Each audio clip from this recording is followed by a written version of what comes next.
Good. Yeah. I'm good. I'm a little bit nervous about Jose Altuve likely starting at offensive guard for the Texans this year.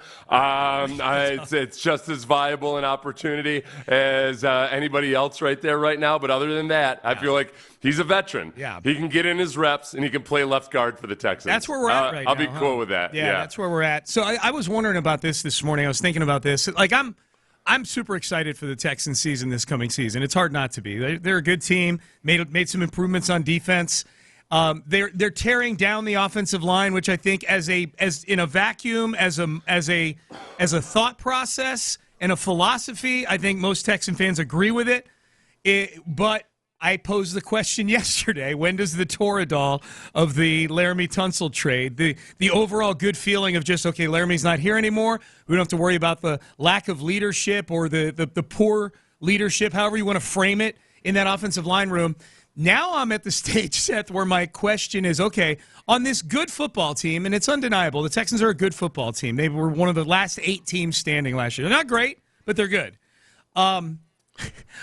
There's a micro rebuild going on right now inside that building, right? There is a micro version of what was going on macro, and now I'm thinking to myself, okay, as they bring in Ed Ingram, who was, on the outs in Minnesota, a veteran offensive lineman who started a bunch of games and had pass protection ratings that were in the same neighborhood as Kenyon Green, as did Laken Tomlinson last year. If you Pro Football Focus, however you buy into that, neither were great at pass protection. What is the comparable stage of this offensive line rebuild to where the Texans were are we in the Cully era right now of this offensive line rebuild? We're like, if you put it into terms of Hurricane Harvey, okay, we've more relatable. Good. We've gotten rid of the moldy drywall, but we're still watching baseball in our garages with a generator. Yes. We're relying on FEMA funds right now to feel better about our current circumstances. That Nick's showing up in a FEMA vest and a clipboard, and we're like, here, I'll give you how about an Ed Ingram for now that you could that'll keep you warm at night. We're running to the mailbox every day hoping for the insurance check. Yeah. We need the real money to get this thing built, okay? I'm on the verge of putting out a TikTok video of me desperately seeking help or getting a GoFundMe what have you.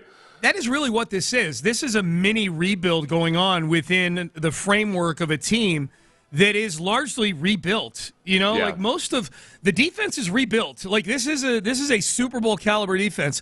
The quarterback position is rebuilt. You've got C.J. Stroud. You're about to pay him in a year. You've got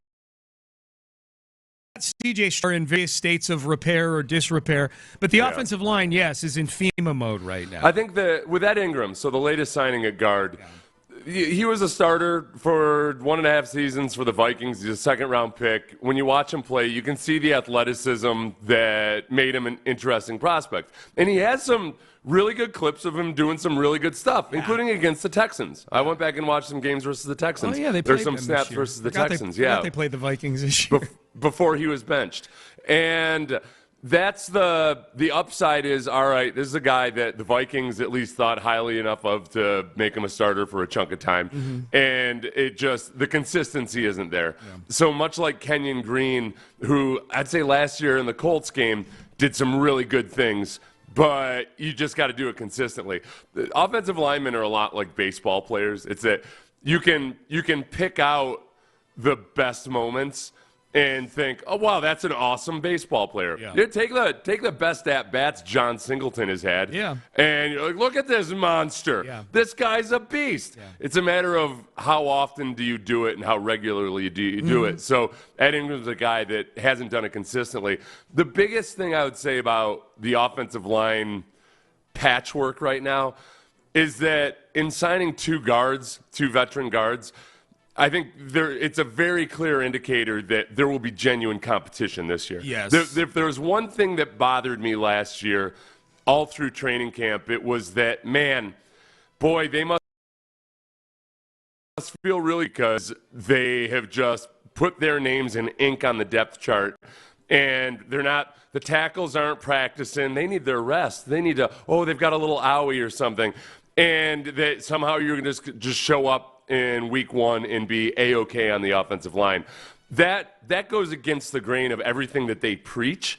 It goes against the grain of everything that D'Amico is about, largely, and says he's about. And it yielded bad results. So there's going to be genuine competition at the interior offensive line. And hopefully at offensive tackle, because right now there just aren't enough human beings to play tackle for there to be a genuine competition. Yeah, to this point, and I think they're going to make more moves. I think offensive line is going to be a huge focus in the draft. I get all that. As it sits right now, March 14th, this is a huge bet on Nick Caley and Cole Popovich. Right. As currently constructed, this offensive line room is a huge bet on coaching, and that Bobby Slowick was the problem, not the player. You know, I get it. They've gotten rid of a bunch of guys, but they've not added significant level talent to that room as of one of the a little exercise I did yesterday, just by way of making myself feel a little bit better, but then also pointing out that, hey, you know, you don't have to have one of the best pass protecting tackles in the league to have a good enough offensive line to win a Super Bowl. So the Chiefs, when you bring up the Chiefs, it's a little bit unfair because they also have Pat Mahomes and Andy Reid. But there's multiple instances of this throughout history. If you looked at 2020 Super Bowl, they had an offensive line that was about middle of the pack, but their offensive tackles, Donovan Smith and Juwan Taylor, were not good. They were worse than the Texans' offensive tackles were. What they did have was a really good interior offensive line. They had Joe Thuney playing his natural position of left guard. They had Creed Humphrey. They had Trey Smith. So I'm not overly concerned about, how do you replace Laramie Tunsil? It's just you've got to have a few viable guys and or studs somewhere along the offensive line. And then you can get by with guys that are just passable players. Right now, though, the only guy that really, Titus Howard, if you're going to pray at the altar of Pro Football Focus pass protection grades, Laramie Tunsil would have had the second, or Titus Howard would have had the second highest pass protector rating on that 2023 Chiefs offensive line. Oh, wow. So, you've got Titus he's not played up to the level of his contract, but he's a viable offensive lineman. It's the other 4 positions right now that you just don't have a clue about. And that's a lot of dudes to fix. That's a lot, yeah. And then that's what I'm saying. That's kind of like, as of right now, it's a bet on coaching, but we know there's going to be more to do. Yeah, I'm with you. Look, if Titus can get out of his feelings about his friend Laramie getting sent to Washington, there's a lot to. It's a former first-round pick. There's plenty to work with there. Got to get in shape. I think he needs to show up in better shape than he showed up in last year at That'd be a camp. Swell idea. I think so. Yeah, that feels like a pretty. Seems like one of maybe should be highest on the priority list on your off-season things. I would hit my bell for that hot take, but it's across the room right now. So just assume. Seth, do you have your bell